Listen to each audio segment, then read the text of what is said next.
Gardening is something which I love to do, and I keep on experimenting with things, but the joy I get when I see the fruits of the labor I put in, I really feel good. And today morning I got to see two things.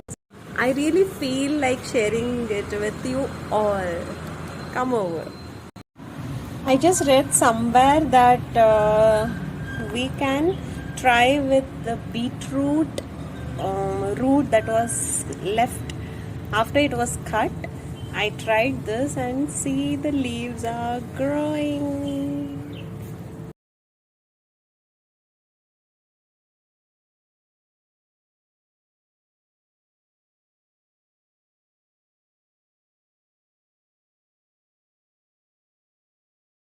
You just see the chillies that are grown.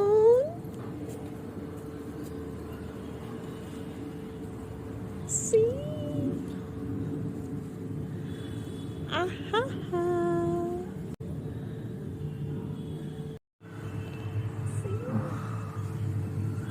I feel so happy. So many